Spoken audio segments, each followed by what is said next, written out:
requested. So today you'll pardon me. We're just going through the notes. We're just listening to some of the areas. Maybe just to repeat on what I said earlier, because we have so much to cover up. One of the most important things that we need to know, the definition of the term change. That's the first thing that you need to be able to understand, the definition for the term change. The other one is to define the term change management, being able to define the term change management. The other one is being able to identify the internal and external factors that could be influencing change.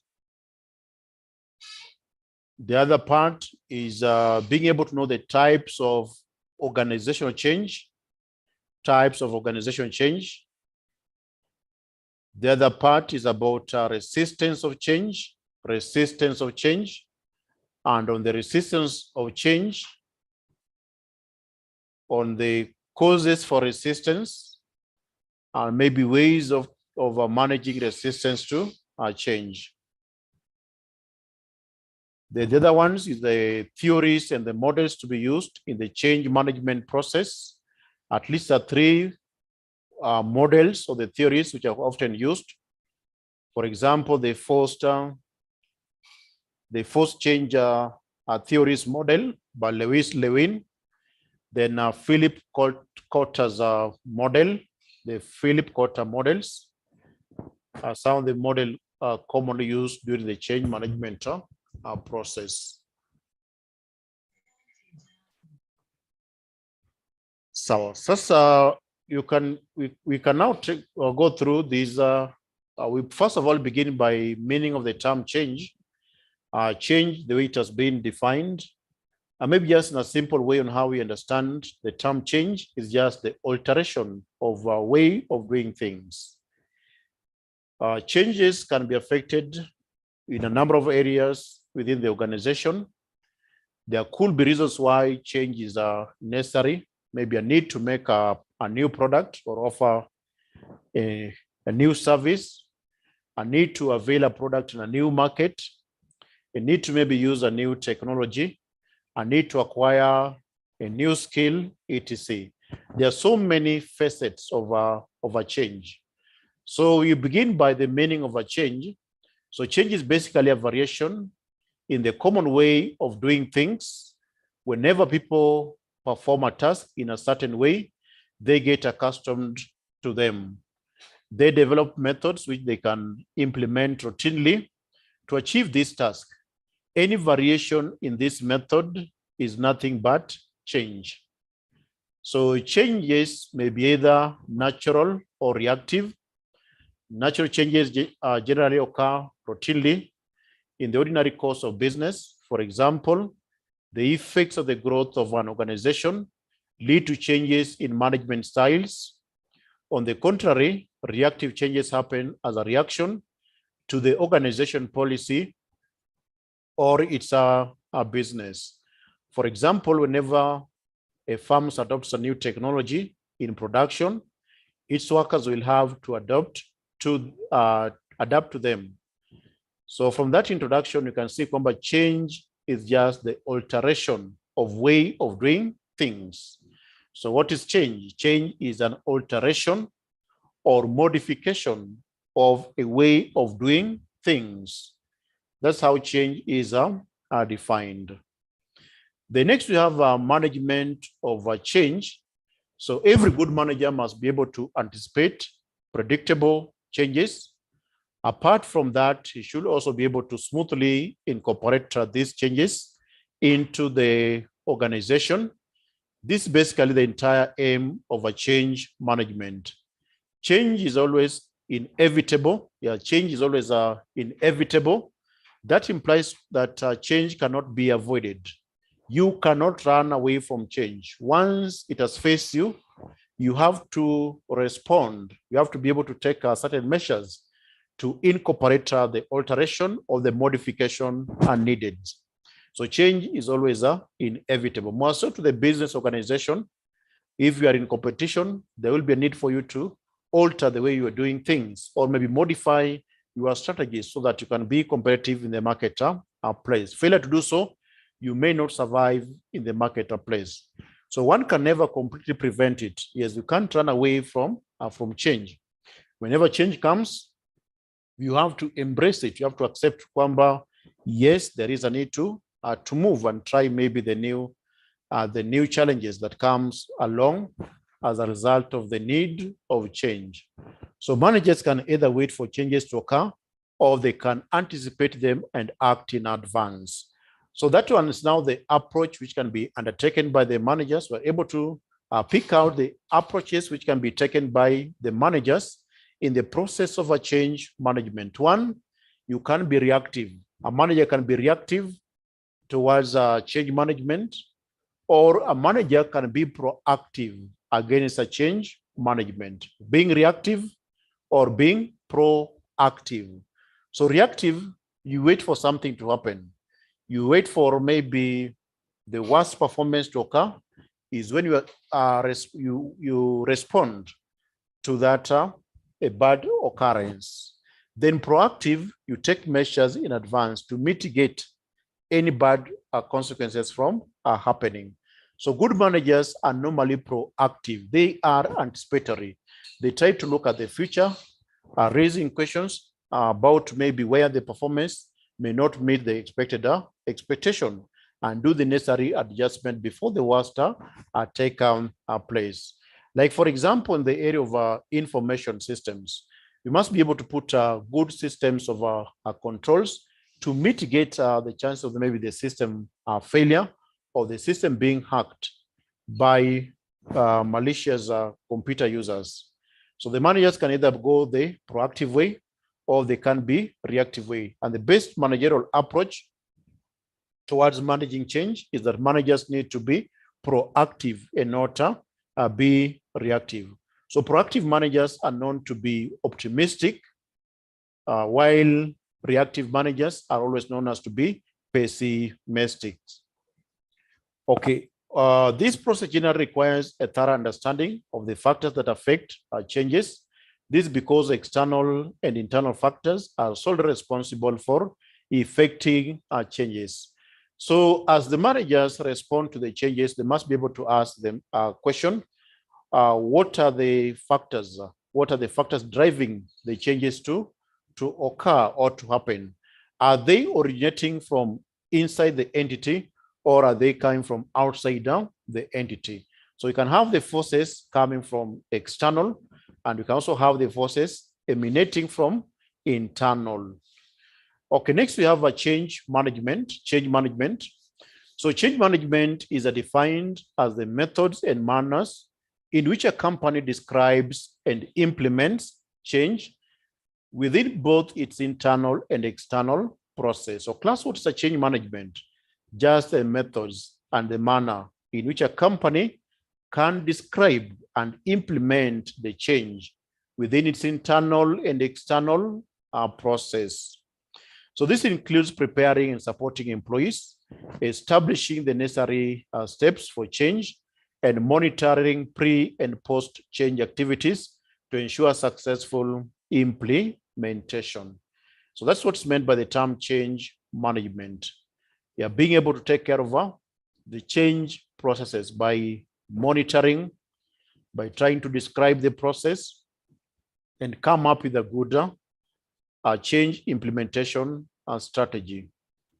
Then you have the causes of change. This is also very important, because this one assists you to understand what are the examples of the internal factors that could be contributing to change, or the external factors that can also be contributing to change.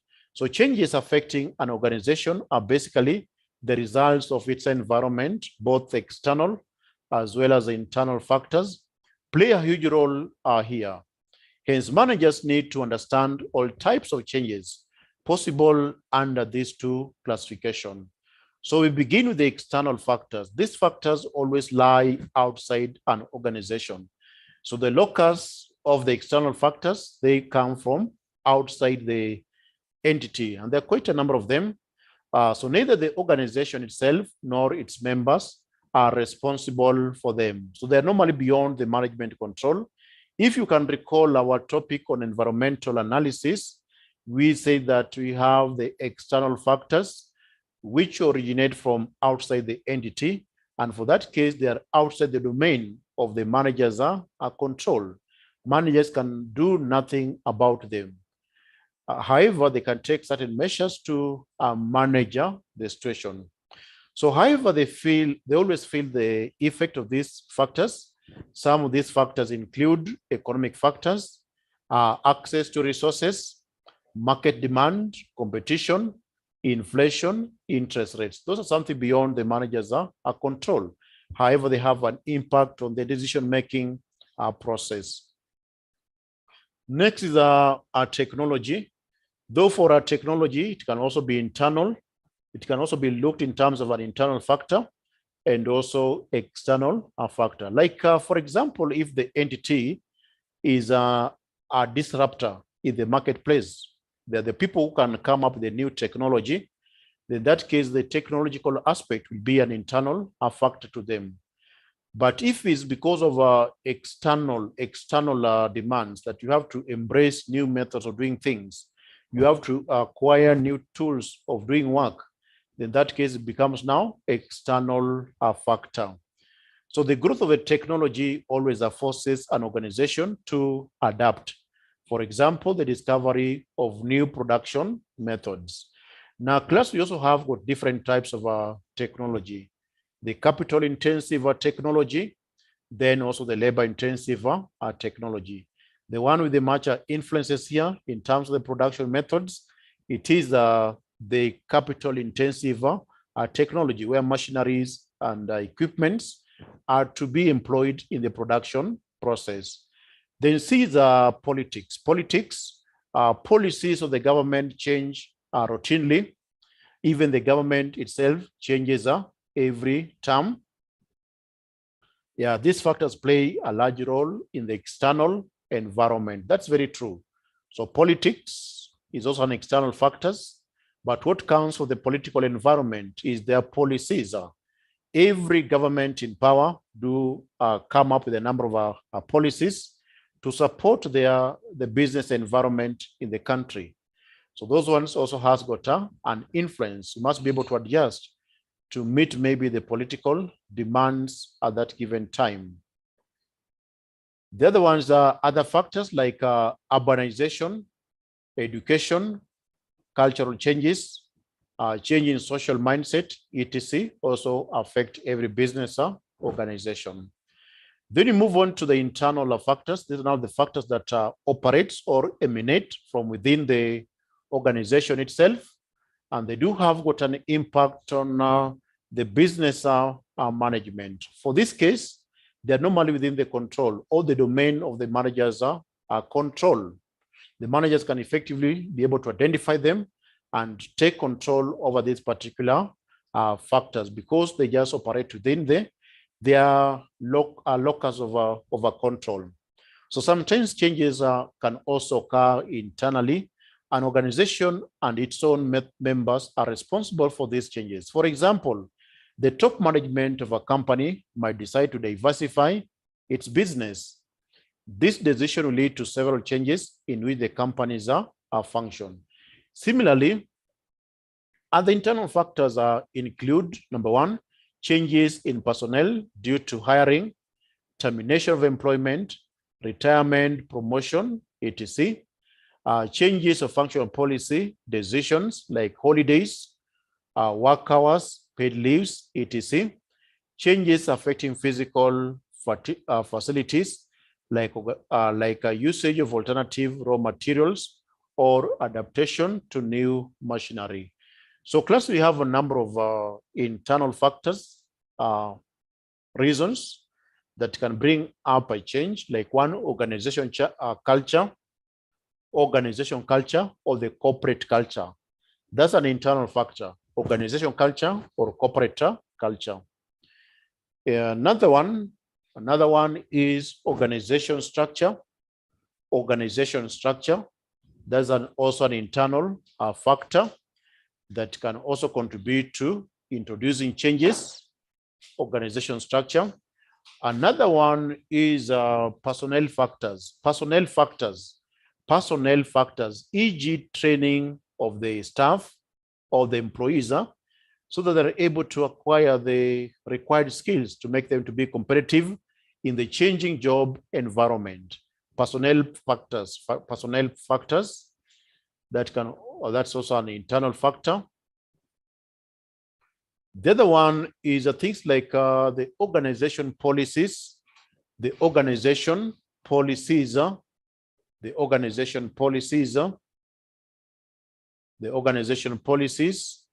and procedures. Work procedures, the organization policies and work procedures.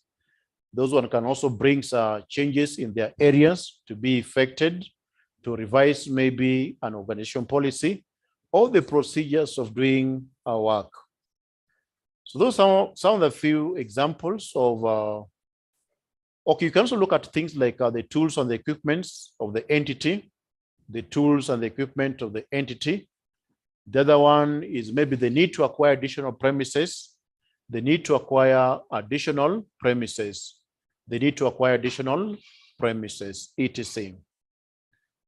So let's now move on to theories of change. I hope you have taken note of the internal and external factors, very important, so that in case you meet them in an exam, you can effectively answer that part by being able to identify examples of the internal or external factors. Next, we're now moving on to the theories of a change. We know theory is just a framework, or it can be in the form of a model that explains something in the real life situation. So there are a number of theories in area of change management. We're going to just look at a few of them that we consider to be quite important, and they're widely examined by. So they're widely examined. So theories of a change. So when the need for change becomes obvious, your organization must determine the best steps to take to put that change into effect. If you play it by ear and hope for the best, you are taking a big risk. Many change projects fail, but if you look at an example of successful change management, to base your own strategy on odds of success increase. This is the reason why people also go for the benchmarking, so that they can be able to learn on some process of doing work, on some functional performance, on some strategies that is working well for another entity. So you have to be very open to your business environment. What are your competitors are doing? What part of their strategies have they been able to revise, modify, or alter? And it could be working for them or maybe not working for them. So that's where change management models comes in. Change management models provide specific guidelines to help organizations through the process of planning and implementing change more successfully. So it gives you a guide on a step-by-step basis process on how you can fully implement the change. So change model are just a tool. They are tool used for effective management of a change process. So let's look at a proven change management process that has been developed by experts and tested by other business. Learning the different change management models teaches organizations about best practices to use in a change management. Whether you pick one model or use some combination of a few, they can lead to development of a more effective change management methodology. Change projects are frequently big, complicated, and costly. Okay, Bribach points out that you want to make sure that whatever you are investing in, whatever that change is, that it sticks.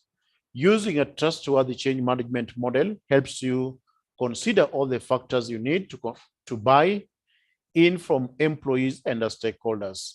And it offers a shortcut for developing a change management workflow you can use for each new change you implement, rather than starting from scratch every time.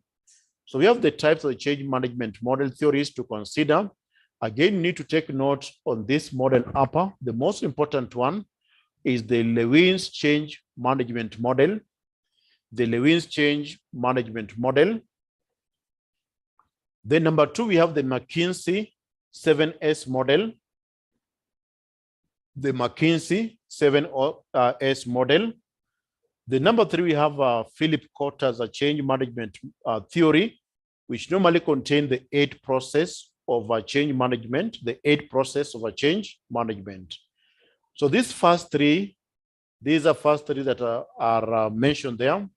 They have been tested by the examiner, the Lewin's change management model, the McKinsey 7S model, then also the Kotter's change management model. We can also add the ADKAR change management model, which is just an abbreviation of certain words, which we shall be looking at later. So let's look at this model, very important, Lewin's change management model. Now, Lewin's change management model, it has got 3 processes of change management. What we call unfreeze, that's normally the first one. Then the second one, change. Then the next one, refreeze. So this model of Lewin's change, it tells the managers, yes, people have attitude, people have a perception. There is that organization culture at the workplace. So if you want to introduce a change, one of the elements that will be affecting effective process of a change management is the organization culture. So we need to look at a way on how we can do away, or we can look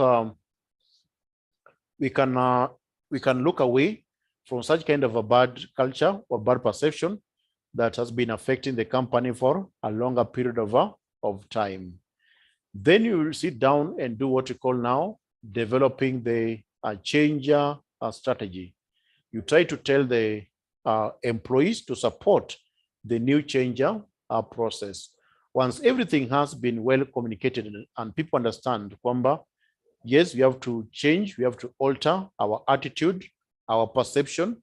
You have now to embrace a new organizational culture. And that's now where the refreeze part is now coming in, now making the new changes what? Compulsory. They now becomes what? Operational. And that's what Lewin's model identifies. First of all, we have unfreeze. We have to try to unfreeze that old habits of doing things, that old behavior.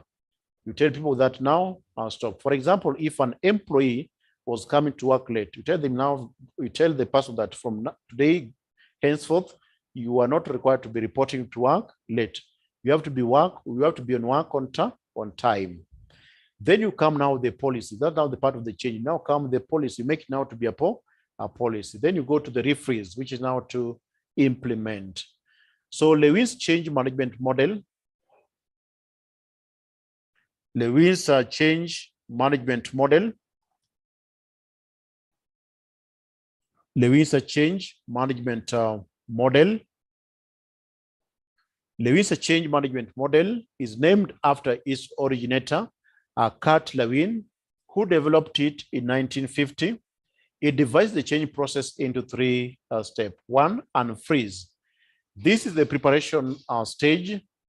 Analyze how things work now, so you accurately understand what needs to change to get the intended results. In this stage, you also make your case to employees and communicate what to expect, so everyone impacted is prepared. So anyone who is affected understand why changes needs to be introduced. As a manager, you've been observing them, for example, they've been coming to work late. So tell them, the guys, yes, you've been coming to work late. So we have to change from this thing. And that's now the first process of unfreezing, being able to learn and prepare the process of implementing a change. Then number 2 is a change. This is the implementation phase, but the change, put the change into practice and keep communicating and providing support for all employees involved. Then number 3, refreeze. To avoid falling back into the old ways of doing things, develop a strategy to check in and make sure the change sticks. review how the new process works, and measure how well you reach your goals. So those are the three steps of Lewin's cut as a process of managing change: unfreeze, change, then re-freeze. Next, we have this model by the McKinsey 7S model. Those who, I hope we have interacted with this name, McKinsey. McKinsey is a global reputable consultancy firm of management. They have offered consultancy to major corporations. They are very good in that area of offering some managerial advices. They do charge a very premium fee. They are quite very expensive in terms of their consultant services they do offer. Their employees are always known to be the best consultants. So McKinsey 7S are basically some 7S, and those S can also be used as a way of understanding the process of introducing change. At the heart of the 7S, there is what we call the shared value, which is at the core of everything, the shared value, the core values, the guiding principle, which now connects to other six S. So if you go down to the diagram there, we have that one there. You can see the shared value. The shared value is quite very important because that's now the guiding principles, the core principles of the entity. That's what the people believe on. That's their norms, that's their tradition. Like, for example, if you're to set a strategy, we normally first begin by establishing the vision. We decide our vision. Once we have decided our vision, the next thing is to decide on the mission statement. What's our business, our purpose? Then the third one, we must agree on our shared values, the shared values. So the shared values is very critical. The core principles, which will be guiding employees. What are they going to believe on that particular company? What defines them as the members or the employees of that particular entity? And that's why in that particular diagram, as part of the other 6S, the shared value is at the heart of it. It is interconnecting all the other S. Like there we have the style. The style is now the approach to be taken by the managers in offering leadership to the entity. So which style are they going to use? Are they going maybe to adopt a autocratic leadership style? Are they going to adopt a participatory leadership style, a visionary leadership style, etc.? The next one we have got the skills. Skills are now the ability. We must be able to ask ourselves, yes, we want to make these changes happen. We want to introduce the changes. Do we have the skills? Does these employees have the skills? Like one of the reasons why employees could be resisting changes is that of the inadequate skills. So we must ask ourselves that particular question. If we can be able to train them to acquire the much needed skills to maybe operate the new machinery. Next one is the system. So system, it means that there is some interconnection. There are certain elements of the components which are working together to achieve a certain common objective. So we must be able to do proper analysis and looking at our system. Are they efficient? Are they effective in contributing to the organization objective? Then we have the structure. So the structure is now the framework under which various responsibilities are defined. And for that case, it tells you the position that do exist in the entity and the areas of responsibility and accountability in the entity.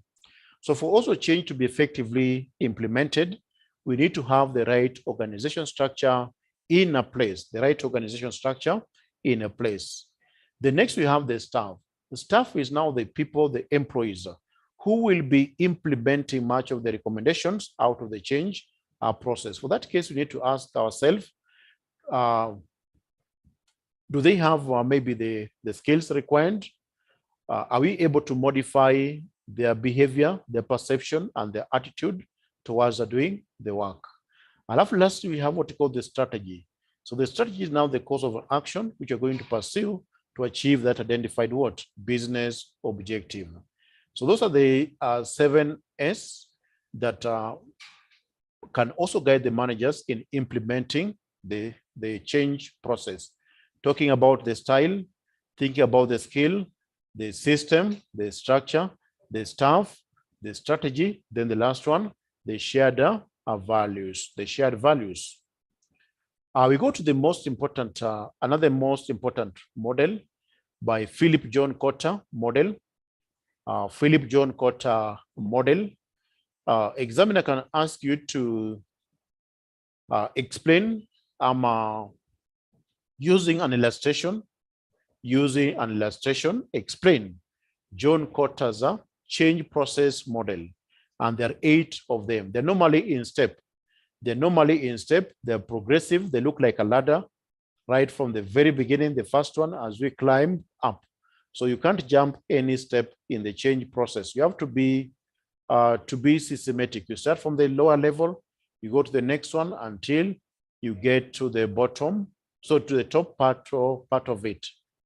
So according to Cotter's model, a Harvard professor and change management expert, John Cotter, created a theory called Cotter's change management theory, which focused primarily on the people involved in a change process and their psychology.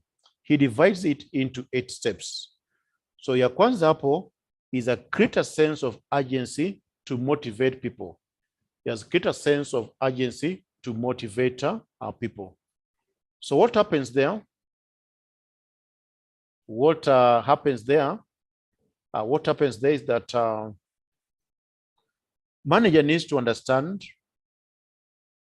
Managers needs to understand the problem which they're trying to solve. The other one, they must also be able to involve the key stakeholders in the process, involve the key stakeholders in that process of introducing change as a matter of creating the urgency to make the change process to be implemented. Then number 2, build your change team, which leaders and change agents of various skills and departments. That's now the second process. Build your change. This process is also sometimes known as a build a change coalition. This number 2, build a change coalition. Build a change alliance coalition. Build a change alliance coalition. Just build a change team. So you have to consider the various stakeholders who will be affected by the change process and have them being brought in board. They have to participate in the process of understanding the change management process. The number 3, define your strategic vision for what you want to accomplish. So you must come up with a vision, then you do proper definition of that vision. The next is communicate with everyone. So what are you communicating with everyone? You are communicating the strategic vision with every concerned party or the person affected by the change process. They must be able to understand the vision for the company. The number 5, identify roadblocks or identify challenges and address anything causing friction. Then 6, create short-term goals to break your change management plan into achievable steps. So short-term goals is very important. We must be able to tell the areas of our success, not only focusing on the long term, but also trying to look at the short term. The short-term success will contribute to the attainment of the long-term success. So in number 6 there, the organization must be able to create a short-term goal wins. A short-term goal wins in the entity. The number 6, keep up the momentum throughout the process of implementation.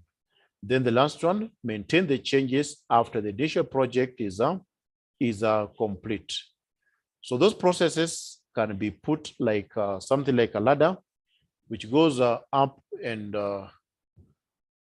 which goes up, so which start from the bottom going up.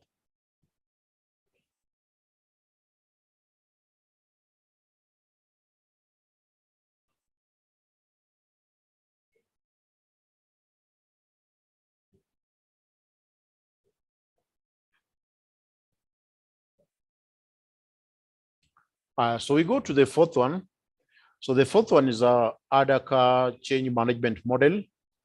So ADACA model developed by FR Hiat, the founder of Prosky, formulates 5 main goals to base your change management process on A, awareness, ensure everyone in your organization understand the need for change.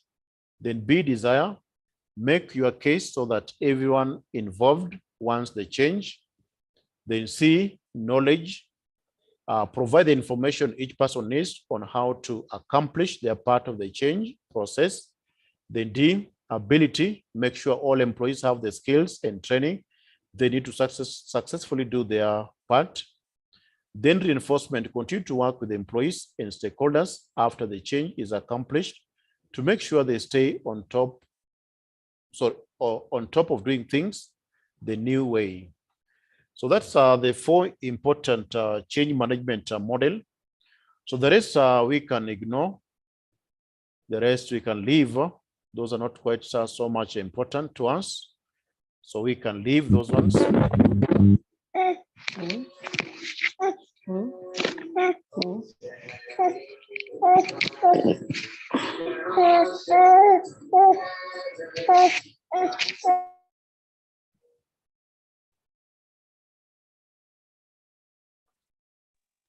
Okay, so let's move straight to how to select a change management framework. So this will be leading us to the various types of changes within the entity. So this is also a very important part for us. We need to be able to identify the various types of changes in the organization. So how to select a change management framework?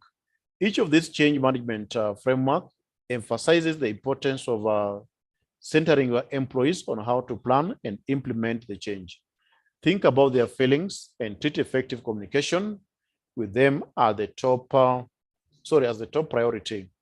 That's not a one change management methodology that's the best across the board. Instead, by understanding all of them, you can determine which one makes the most sense for your business needs, or take elements from each one that apply to your situation. So on which model to be used, you can be advised by experts. They are management experts who can be brought on board during the process of introducing change, and they can help you to understand which is the right model to use within the context of your organization. So let's go to the types of organization change. So the first we have organization-wide change. Organization-wide change is a large-scale transformation that affects the overall structure of the company. This typically tends to entail resizing of any form, restructuring, or collaboration, basically a step towards a change in the nature of the company. For example, changing from a highly reactive entrepreneurial organization to one that more has a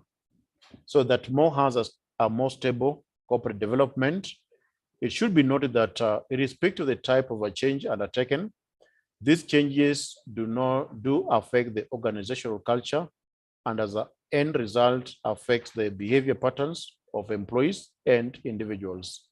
Changes in this category are long-term, and if not planned well, can be highly disruptive. So organizational changes are basically those that entails those measures taken to bring some newness in the entire organization.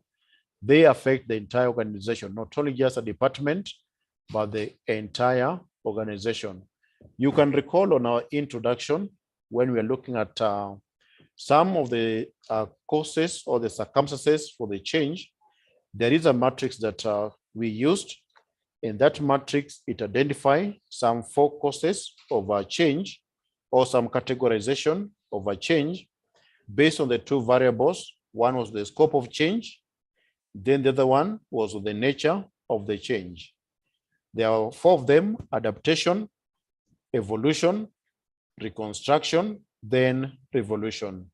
And we see that transformation, that's now the evolution, and revolution is now the changes in the entire organization. It can be either incremental or it can be radical. Then adaptation and reconstruction, those are on just a department or a section of introducing what? Change.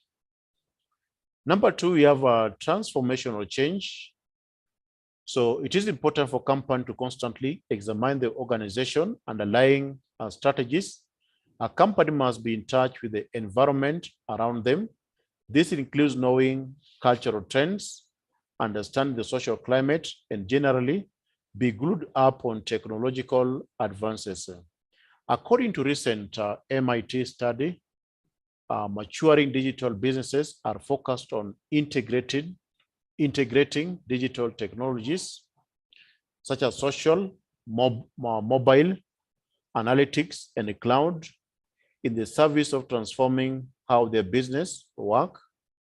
Less mature digital businesses are focused on solving discrete business problems with individual digital technologies. In an increasingly digitally motivated world, more tech-based companies are taking risk to the point where it has become a cultural norm. So transformational change, it affects just a certain individual area of an entity where changes can be affected.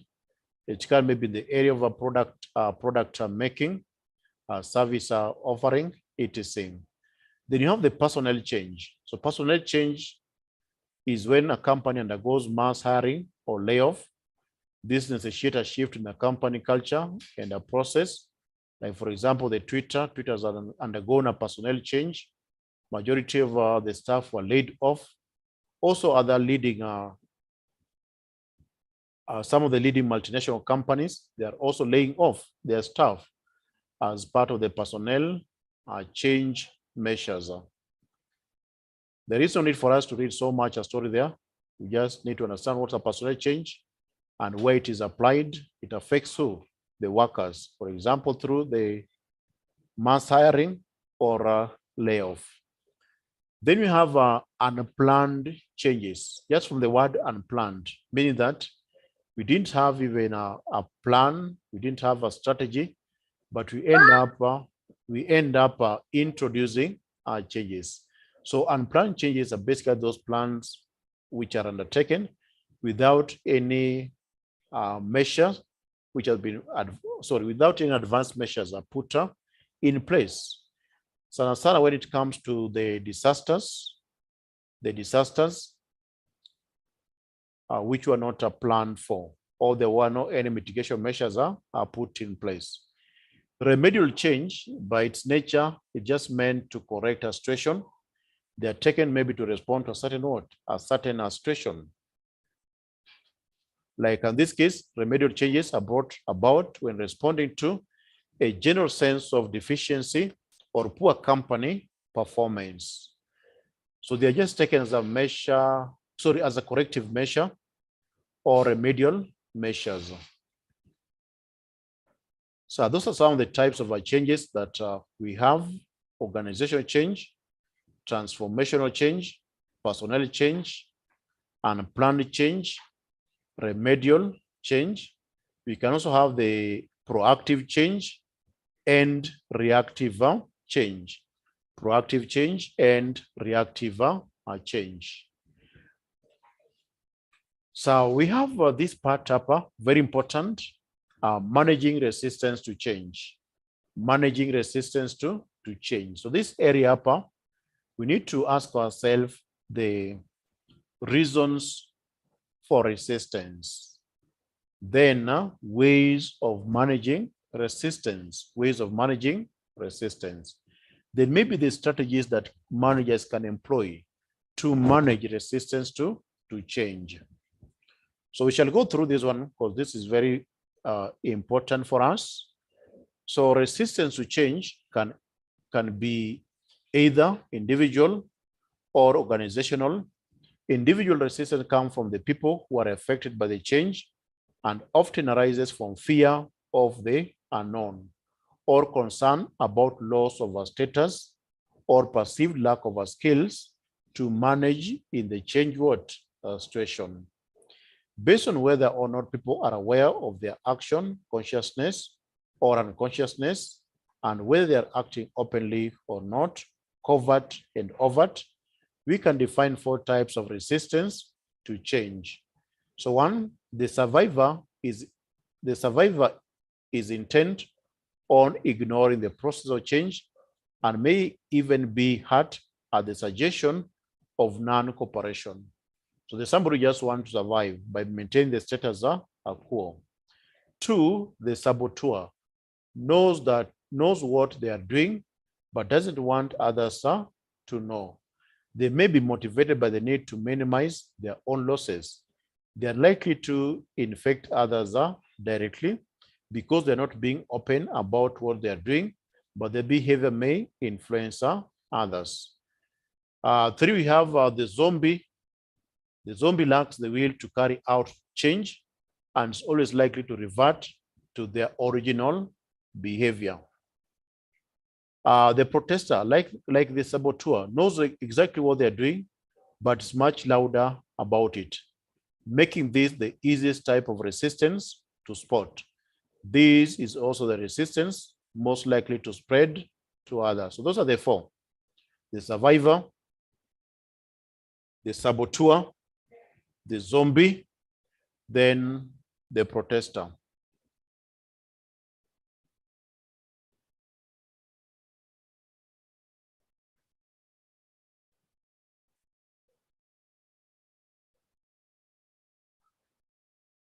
Then we have organizational resistance can rise from a mismatch between organizational mission, objectives or culture, and the change plan, or from lack of resources to implement change, or even from nostalgia for the way things were. So you can see some of the reasons why there could be resistance. People don't understand maybe the vision, the mission of the company, the objectives, or there's a different organization culture that doesn't welcome the change, or there's a lack of resources to implement a change. So it can also result from individual resistance among senior employees within the organization who use their organizational power to block a change. So barriers to problem solving and change. Problem solving is an essential part of making change happen, but there are various possible blocks or barriers which may hinder it and therefore the change process. These blocks may include perceptual blocks. Yes, when we began our class on this part of a change, we say that changes are normally influenced by the people's perception, which is determined by maybe the situational factors or the environment where they do operate. So perceptual block is on the perception, having some maybe preoccupied mind of something, and that one can also affect any change. There are people who are very who take a very firm position because of maybe lack of information or understanding, and they may think kwamba that's the right way of doing things. You tell them kwamba we need to change our strategies, we need to change our approach, we need to change our ways on how we handle our customers, but they say kwamba that's not the way to go. We should just still continue doing the things the same way. And one of the reasons is maybe out of their perception, how they're able to see things, how they're able to relate relate some of the situational factors affecting the change process. Like there are 3 factors that normally influence our perception. One is the situation, one is normally the target, and the third one is the perceiver. So our factors of the situation, it could be time, we are time bound. Another one, it could be the working setting.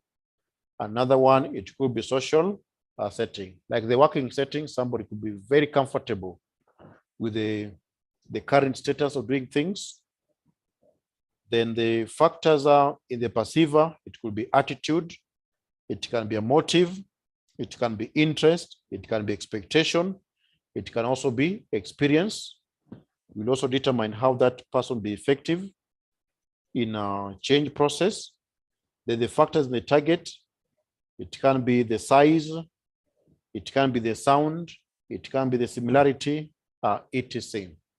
So perceptual blocks are associated with the inability to identify problems, such as stereotyping.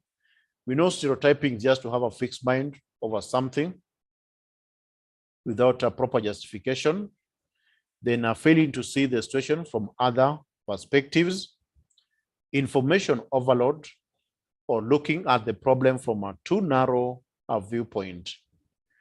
Then emotional blocks. This include fear of taking risk, intolerance of ambiguity. Intolerance of ambiguity, in that our previous model, we saw it. It's either you become a risk taker, a high risk taker, or a low risk taker. You become a high risk taker or a low risk taker. That will also determine which kind of a change measure can be taken based on the personality and the behavior of the individual. So this includes fear of taking risk, intolerance of ambiguity, saying no too soon, and not giving ideas to mature. The number 3, we have cultural blocks.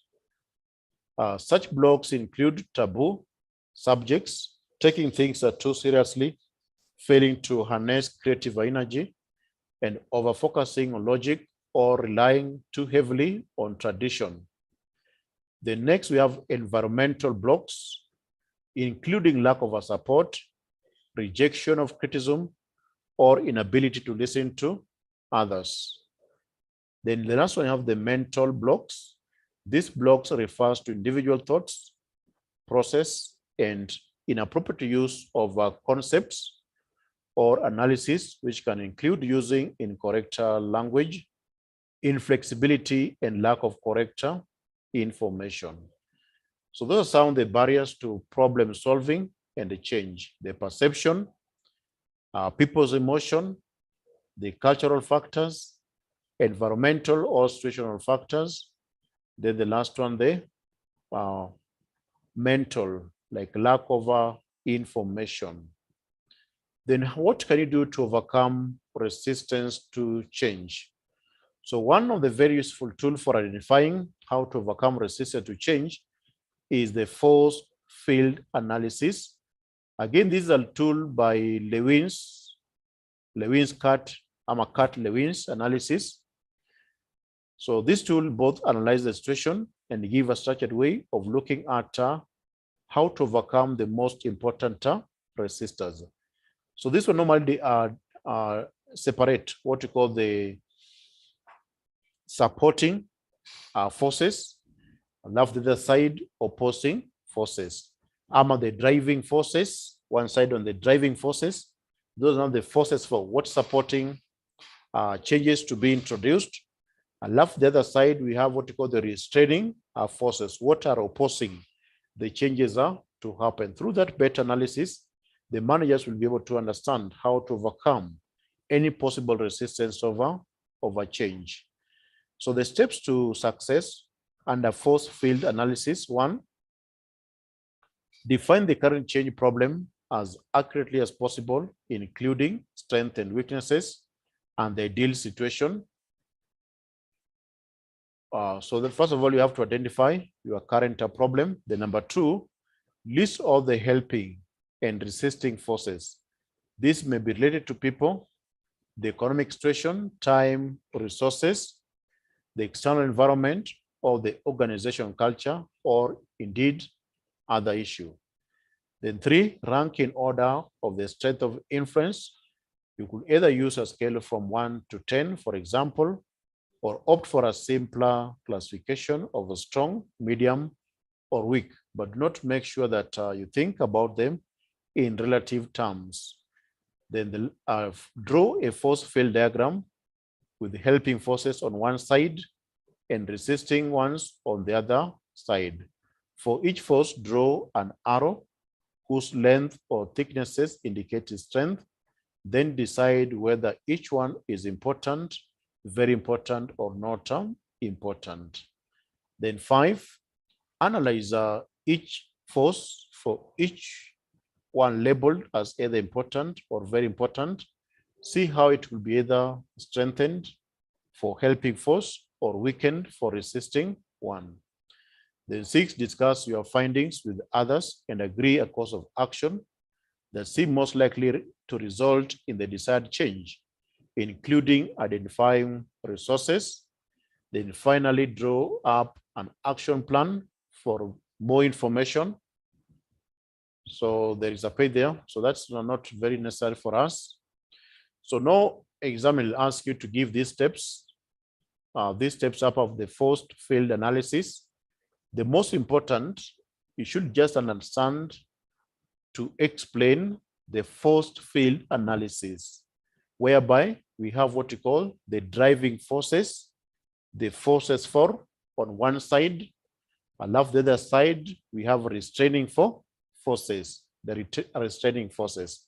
Then in between, you separate the two forces, the driving forces, the forces for, alafu na the restraining forces, the forces are against.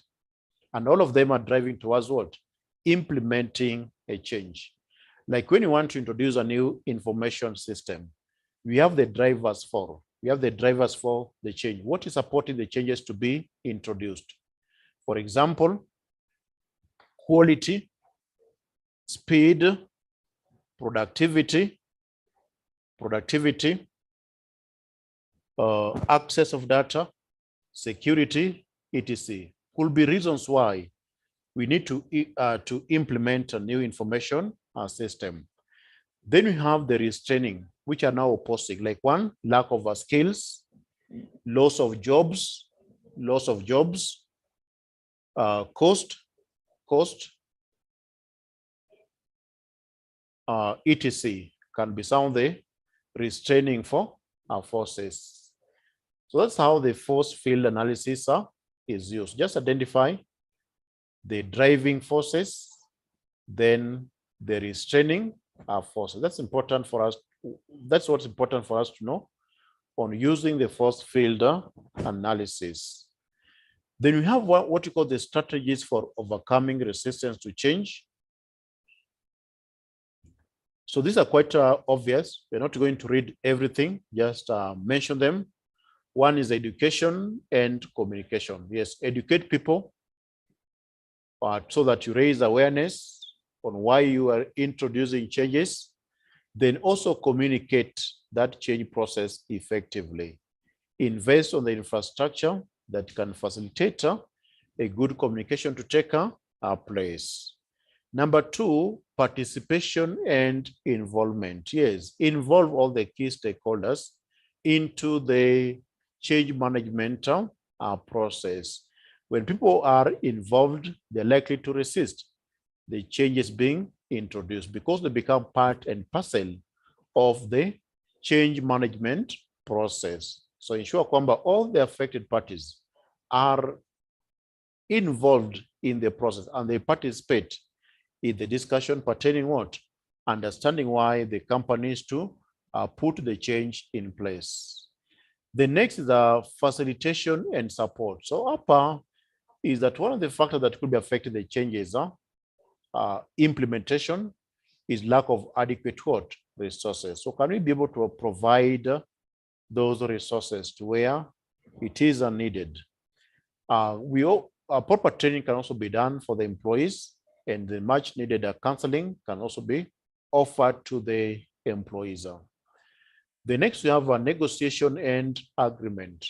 Yes, when there is a bottleneck in terms of agreeing on the best way forward in implementing changes, you can engage in negotiation and agreement processes so that you see what can you agree on in terms of the way forward. So you can go for a win-win kind of a situation, or a compromising kind of a situation in introducing the change. Then you have a manipulation and invitation, or co-opting. In manipulation and invitation. So here, when it comes to manipulation, is just try to play with the people's psychology. You try to maybe boost the morale, like when give some false promises. You can tell them that if these things happens to be successful, we are going to have a salary increment. We're going to have an increment. Maybe when that time comes, that increment is not there. But why are you doing so? You just want to manipulate them so that you achieve your intended objective.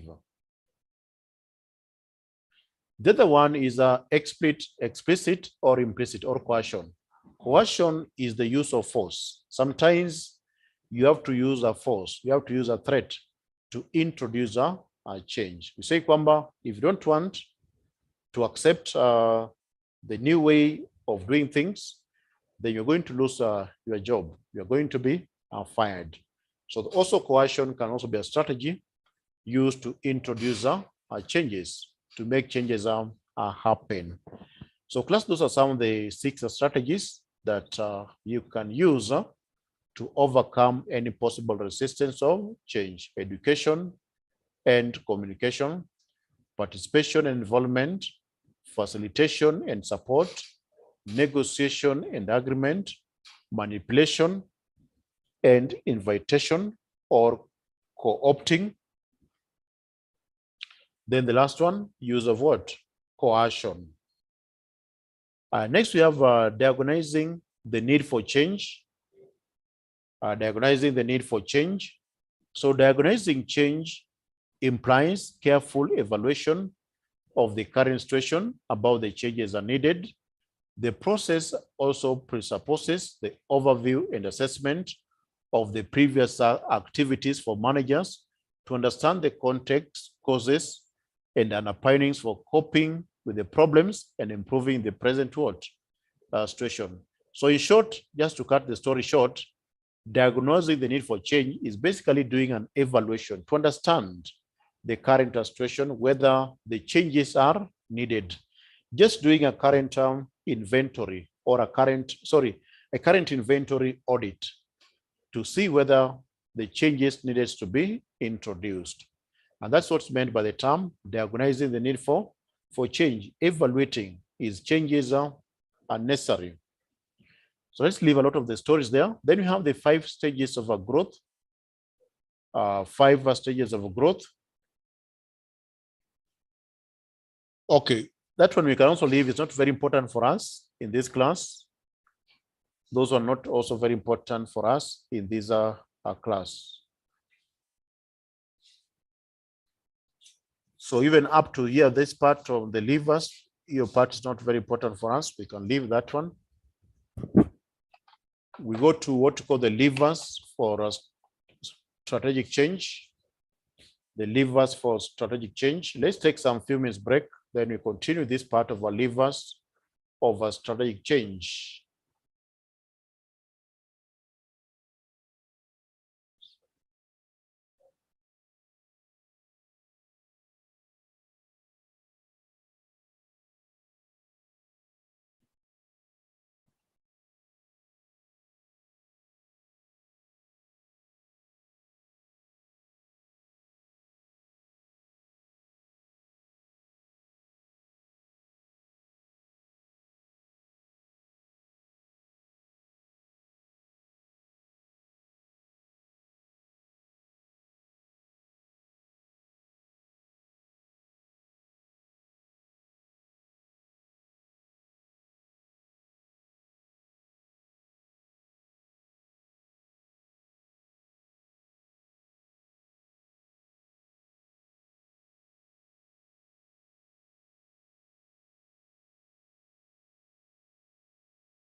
So let's continue.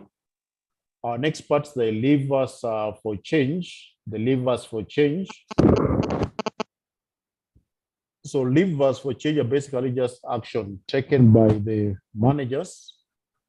Action taken by the managers to introduce a change. That's what's meant by the term levers for change. Action taken by the managers to implement a change.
So let's continue and finish this on the levers of strategic change. So from this part here, strategic change is the implementation of a new strategies that involve substantive changes beyond the normal routines of the organization. There may be slow change where changes are introduced gradually in small incremental steps so that the roles of managers and slight change in tasks for other employees. Sudden organizational change will encounter more resistance. However, carefully it is handled so that, for example, closing out without some resistance as people lose their jobs or the circumstances in which they work alter.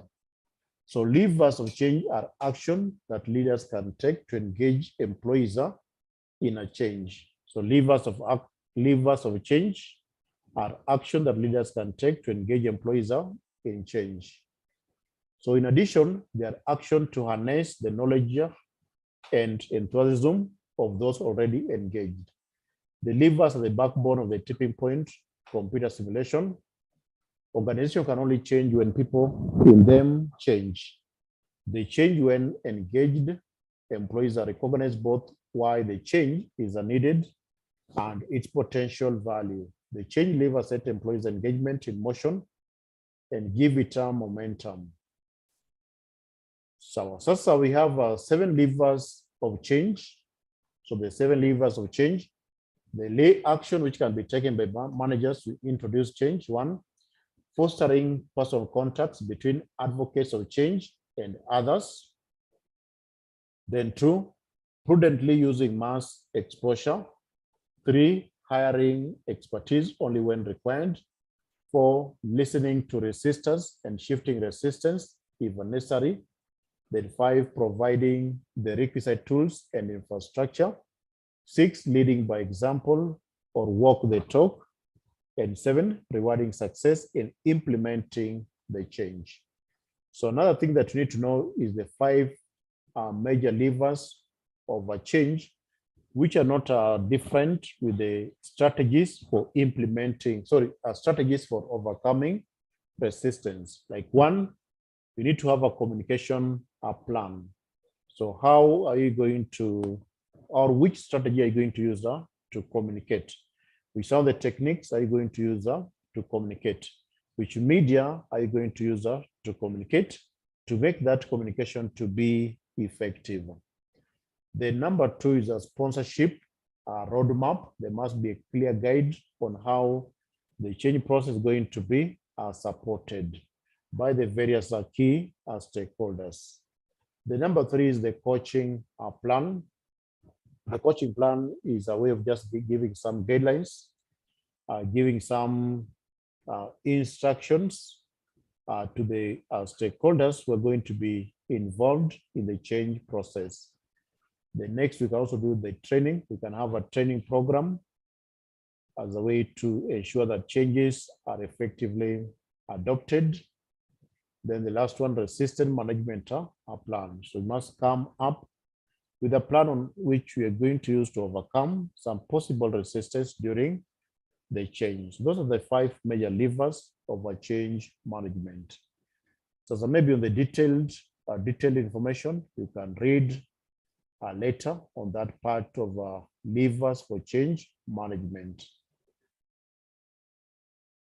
So much of this one just bulky work, which is not very essential as such.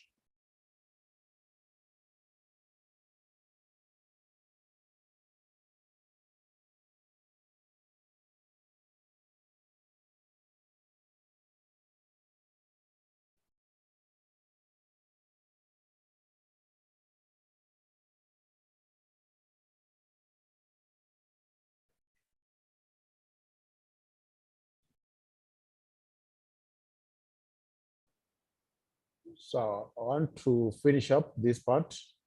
So maybe you can just look at what we consider to be important, the lesser important. Much of them is just like they've been repeated in this process of change management. So maybe you can look at this method of introducing strategic change. So there are several methods of implementing change in organization, as discussed below. So the first one is transformational leadership. As we discussed, various types of leadership. Whenever there's a change which needs to be implemented, the leadership style that's designed is a transformational leadership style. So that's one of the strategies of introducing strategic change, by going for transformational leadership. Transformational leaders they normally inspire. They also motivate for a certain action to be undertaken. They're also known to be visionary. They're known to be visionary. They are also very charismatic. They're also very charismatic in the process of motivating individuals towards the performance. The number 2 method, is communicating.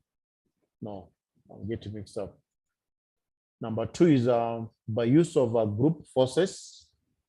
So by use of group forces, so group also have a stronger influence and power in the process of introducing strategic change.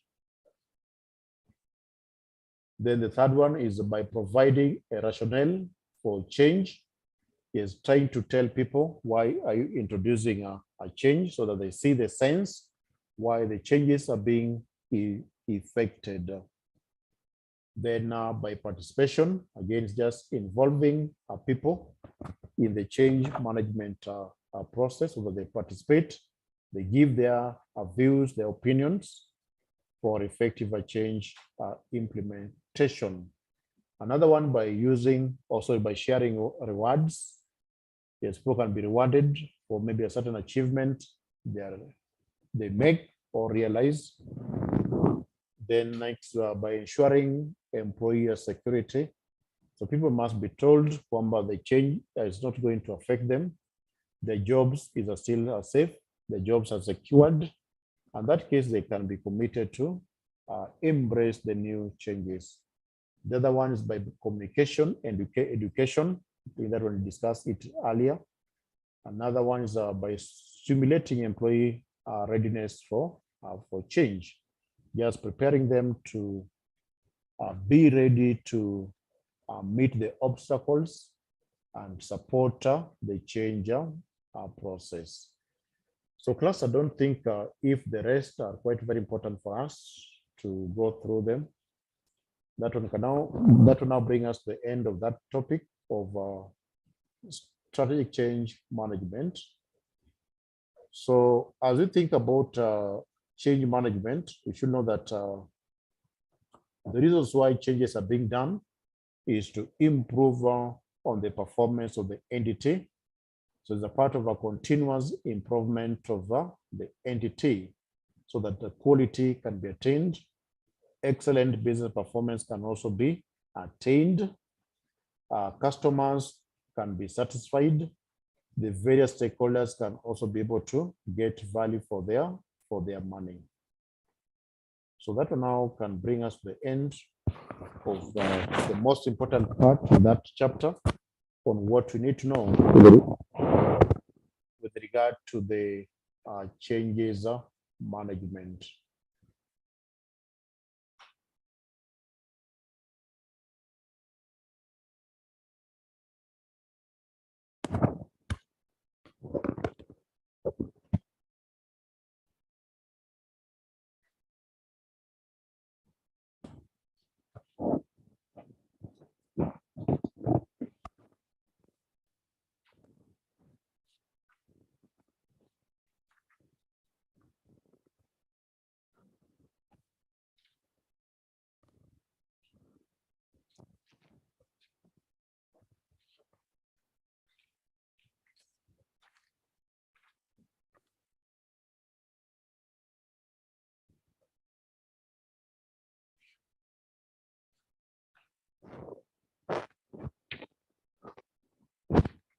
So you can check on this question. You can take note of these questions. You can take note of this question.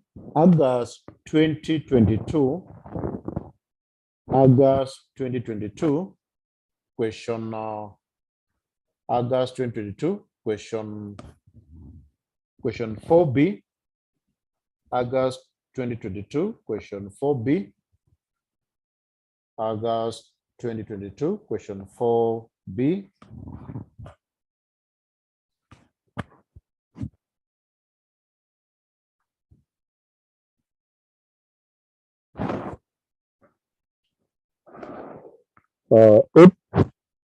April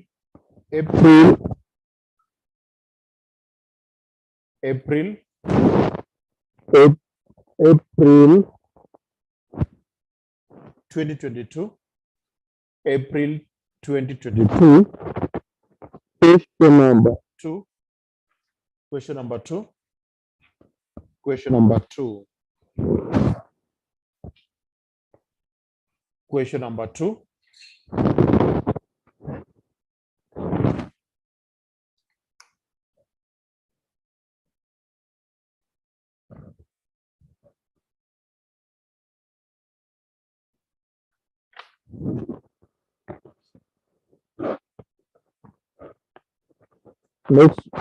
Next question is December 2021 pilot paper. December 2021 pilot paper. December 2021 pilot paper. Question number 6A. Sorry, just question number 6. The whole of question number 6. question number 6, the whole of it. Question number 6.